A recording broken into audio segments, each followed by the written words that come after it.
නව අධ්‍යාපන ප්‍රතිසංස්කරණ තුළ සෞන්දර්ය විෂය සම්බන්ධයෙන් පැනනගී ඇති මත බෙහෙදාත්මක තත්ත්වය පිළිබඳ සාකච්ඡා කිරීම සඳහා සෞන්දර්ය කලා විශ්වවිද්‍යාලයේ ආචාර්යවරුන් ඊයේ අග්‍රාමාත්‍ය ආචාර්ය හරිනි අමරසූරිය මෙනවින් සමග සාකච්ඡාවකට එක් වුණා. මේ ඉදිරි අවුරුදු 3 පහ වුණා. මේ කියන්නේ 2029 වෙනකොට සෞන්දර්ය සහ ඉතිහාසය කියන විෂයන් ප්‍රධාන විෂය ධාරාවෙන් ඉවත් වෙනවා. ඒවා ෆර්දර් ලර්නින් එහෙම නැත්නම් වැඩිදුරක් දෙන විෂයන් විදිහට හදාරීමේ හැකියාවක් දෙනවා. නමුත් අපි පැහැදිලිවම පෙන්වා දුන්නා සෞන්දර්ය වගේ විෂයන් ගුරුවරයා සමග එකට අධ්‍යයනය කළ යුතු ඒ වගේම පැහැදිලි ඇගයීම් ක්‍රමවේදයක් තිබිය යුතු විෂයක්. ඒකට ඒ පිළිබඳ ප්‍රාමාණික දැනුම නැති පිරිසක් තමයි මේ තීරණ අරන් තියෙන්නේ. අග්‍රාමාත්‍යවරයා පැහැදිලිවම පිළිගත්තා මෙතනදී මේ සම්බන්ධයෙන් මේ වෙනකොට හදලා තියෙන මොඩියුල්ස් බරපතල විදිහේ විෂය කරුණු වල ගැටලු තියෙනවා කියන කාරණේ ඒට සහයෝගය දෙන්න කියලා අපෙන් ඉල්ලීමක් කරා. මේ අතර ජාතික තේ සම්මන්ත්‍රණයේ සමාරම්භක උත්සවය ඊයේ කොළඹදී පැවැත්වුණා. ඒ අග්‍රාමාත්‍ය ආචාර්ය හරිනි අමරසූරිය මෙනවියගේ ප්‍රධානත්වයෙන් මෙම අවස්ථාවට ඔයවැලි සහ ප්‍රජා යටිතල පහසුකම් අමාත්‍ය සමන්ත විද්‍යාරත්න, නියෝජ්‍ය අමාත්‍ය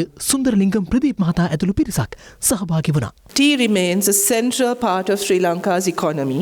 කෘෂිකාර්මික අපනයන වලින් 10%කට ආසන්න ප්‍රමාණයක් සඳහා දායක වෙමින් මිලියන 2කට ආසන්න ජනතාවගේ ජීවනෝපාය සඳහාද සහාය වෙමින් තේ කර්මාන්තය ශ්‍රී ලංකාවේ ආර්ථිකයේ කේන්ද්‍රීය කොටසක් ලෙස පවතිනවා. ශ්‍රී ලංකාවේ තේ නිෂ්පාදනයෙන් දල වශයෙන් 90%ක් රටවල් 140කට වැඩි ගණනකට අපනයනය කරනවා. ඊට අමතරව තේ කර්මාන්තයේ මානුෂීය පැතිකඩත් අප විසින් පිළිගත යුතුයි. තේ දළු නෙලීමේ සිට පර්යේෂණය සහ පරිපාලනය දක්වා කාන්තාවන් දිගු කලක් තිස්සේ මූලික කාර්යභාරයක් ඉටු කරලා තියෙනවා. ශ්‍රම බලකායෙන් 60කට වඩා වැඩි ප්‍රමාණයක් කාන්තාවන්ගෙන් සමන්විතයි.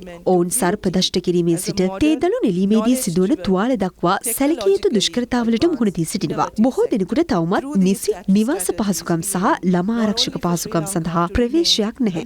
මෙම කාන්තාවන්ට අධ්‍යාපනීය පුහුණුව ආරක්ෂිත සේවා කොන්දේසි සාධාරණ වැටුප් සහ දියුණුව සඳහා සාධාරණ අවස්ථා ලබා දිය යුතුයි. වතු ප්‍රජාවේ ජීවන තත්ත්වය උසස් කිරීම සඳහා අපේ රජය කැප වී සිටිනවා. පසුගියදා ඉදිරිපත් කරන ලද අයවැයෙන් වතුකම්කරුවන්ගේ දෛනික වැටුප වැඩි කිරීමට යෝජනා කර තිබෙනවා. මෙම කර්මාන්තය පවත්වාගෙන යන්නට කැපවෙන පිරිස සඳහා සාධාරණ වැටුප් සහ උසස් ජීවන තත්ත්වයක් සහතික කිරීමට අප දරන ප්‍රයත්නය මෙයින් සනාථ වනවා. අපේ දැක්ම වන්නේ මෙම තේ කර්මාන්තය වඩාත් තිරසර තරගකාරී සහ පුළුල් කර්මාන්තයක් බවට පත් කිරීමයි. Our vision is to make the industry more sustainable, competitive and inclusive.